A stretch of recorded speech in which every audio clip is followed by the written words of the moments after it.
จงตื่นมาหาเรื่องให้ภูมิใจในตัวเองให้ได้จักหนึ่งอย่างและเขาจะภูมิใจในตัวเองพอมื้อนั้นจะกลายเป็นมื้อที่พิเศษที่สุดของเราอย่าเอาตัวเองไปเปรียบเทียบกับไผเพราะเขาแข่งกับตัวเขาเองบ่ได้แข่งกับคนอื่นอดีตเขาเคยจดจำว่าเขาเป็นคนแบบใดมื้อนี้บ่แม่นแล้วเขาจะเปลี่ยนเป็นคนใหม่ที่ดีกว่าเก่าสิ่งที่มันทรงพลังที่สุดที่ช่วยเราให้เปลี่ยนแปลงตัวเองได้นั่นคือคำว่าที่เขาล้มกับตัวเองสั่งตัวเองใหม่ไปเฮ็ดได้ทุกอย่างที่อยากเฮ็ดเป็นได้ทุกสิ่งที่อยากเป็นคนอื่นเฮ็ดได้ข่อยจะเฮ็ดได้บ่แน่ทุกสิ่งเป็นไปได้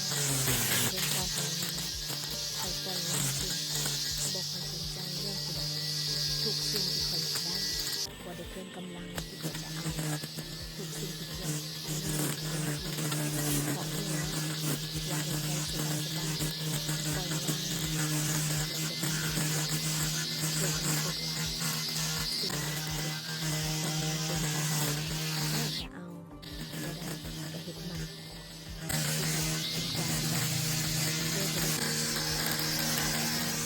กับวินัยตัวเองสู่กับความยาก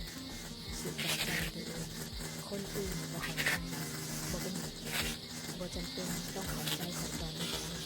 เป็นกำลังใจให้ใครก็ได้เดี๋ยวสิเป็นให้เองเดี๋ยวสิเฮ็ดให้เบิ่งมื้อใดที่ล้มคอยบ่มาสิให้มันสงสารมื้อสิตกตายมันสอนให้รู้ว่าต้องเฮ็ดสิ่งนี้ที่เขาเคยได้เห็นเวลาเจอปัญหามีท่า